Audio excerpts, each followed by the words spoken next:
abamu ku bagoberezi ba Uganda at large babadde nga bajja beebuuza entakera nti lwaki Museveni alina obuyinza bungi. Tulaba abalamuzi yabalonda, ne tulaba kwegamba nga alina influence nnene nnyo, era nga beebuuza kino kyakolwa kitya ewatali kuwakanyizibwa yadde n'akamu. Naye munnange okunoonyereza kulaga nti emyaka 30 egiyise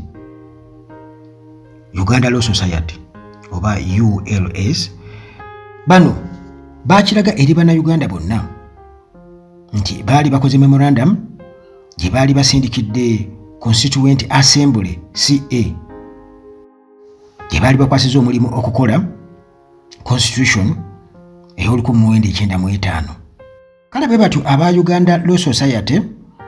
ne babaako ebintu bye baalambika bye baagala, era nga mu ebyo baali baagala obuyinza obwa pulezidenti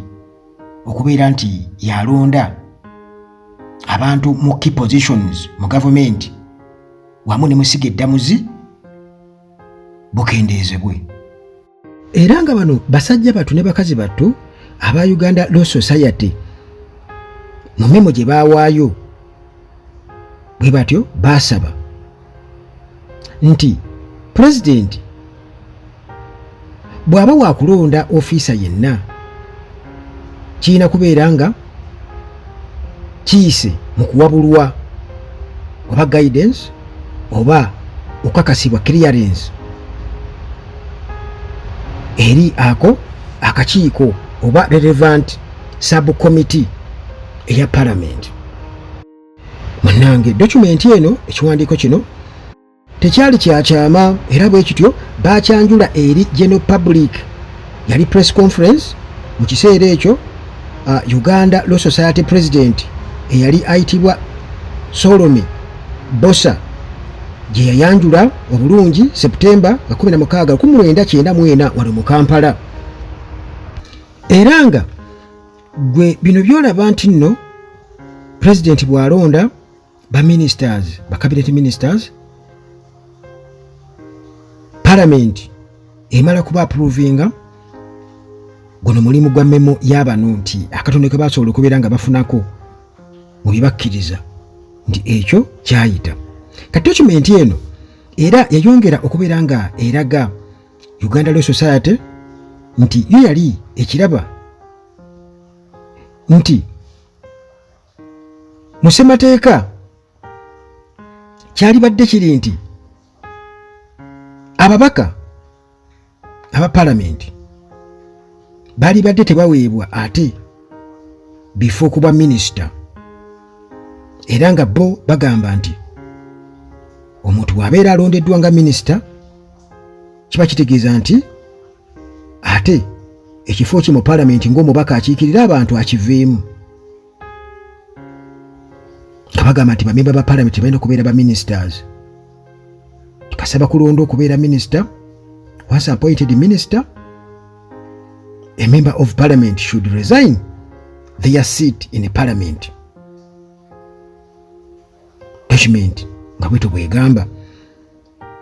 basajja battu ne bakazi battu mu kiseera ekyo kakati olwo tuli mu kiseera kya CA tunoonya okukolawo kye bayita 1995 constitution. Kakati buli ba stakeholders bawaayo ebirowoozo byabwe aba Uganda Law Society. Munnange bye bimu ku ebyo bye baali baagala nti obuyinza bwa Museveni mu kuapoyitinga mu kulonda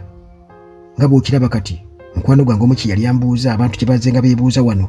nti Museveni ng'alina obuyinza bungi nnyo nti ekyo baali baakirabirawo nga baagala bakigaane. Munnange memo yaabwe oba ebiteeso byabwe ebyo byagwa butaka, kyentegeeza tebyayitamu kuba constitution essaawa eno MP bamulonda butereevu kuba minisita, bamulonda butereevu. Ku nsonga endala gye bakwatako nnyingi naye tuyiyitamu mu ntonotono era ndowooza eno gye tugenda okubeera nga tusembyayo. Bano aba Uganda Law Society mu memo yaabwe baali baagala Internal Security Organization ISO ejjibwewo nga bagamba tewaali kyetaagisa okubeera ne organization nga omulimu gwayo omukulu kubeera nga ekola bwambega ku bannansi ba citizens naddala abo awoludde oluvuganya gavumenti. Kale bwe batyo nga bagamba nti omulimu gwa ISO nti gwali badde gukolebwa special branches endala kati nga Criminal Investigations Department CID oba Chieftains of Military Intelligence CMI kati yo nebeera nga teyeetaagisa. Era baloya bano mu kiseera ekyo bakazi batu ne basajja batto bwe batyo bagamba nti yo ESO oba External Security Organization ESO kyali kyetaagisa okubeera nga ebeerawo kubanga ebeera egenda kukwasaganya ensonga wabweru w'ensalo za Uganda external matters eziyinza okubeera nga oba oliawo ziyinza otaataaganya security y'eggwanga. Ensonga y'eggye yayogerwako baloya bano era mu memo yaabwe bwe batyo baawabula nti okurikuruutinga oba okuwandiika amagye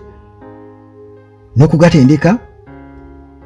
kyali kyetaagisa amagye amapya nti wali weetaagawo eggye eppya okubeera nga lidda mu kifo ekya National Resistance Army NRA era nga lino ly'eggye eryaleeta General Museveni mu buyinza kyensuubira okubanga yayubula liyubule nga bw'ono gamba nti lyeyubulira mu NRM. Gamba ekibiina kya NRM kyava mu NRA mu ggye lyabwe eryabaleeta mu buyinza kati bano nga bagamba nti eggye lino erya National Resistance Army muganda wange si lya ggwanga batrainingeyo eggye eddala era bawandiike abajaasa abalala nga bagamba nti kyamakulu nnyo okubeera nga bateekawo Professional National Army eggye eriri ku mutindo ery'eggwanga erikiikirira abantu bonna ab'ebiti byonna n'amawanga gonna agali mu Uganda era nga butereevu bakiraba nti kyekigenda okutaasa Uganda okubeera nti nno abantu abo abawoza twalwana kwegamba babeera tebakifuula ensonga ng'era bwe babadde nga bajja bakikozesa nti leka wajjewo eggye eddala lirya erya NRM lyesigalize tulwandike eggye eppya oyinza obwavu okubeera nga bateekawo kye bayita UPDF naye muganda wange eyafa neyasika bonna be bamu kubanga influence era yava eri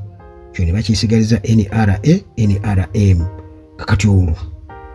ne bagamba okay naye ate era ekisawa Army ng'era bwe bakiyita muhoozi nekitaabwe bagamba ggye lyabwe eryali badde UPDF. Kale munnange ebyo byaliwo 1994 nga Uganda Law Society ewaayo bye yali yagadde bitunulwemu oba bye bali badde bagala bitunulwemu nga CA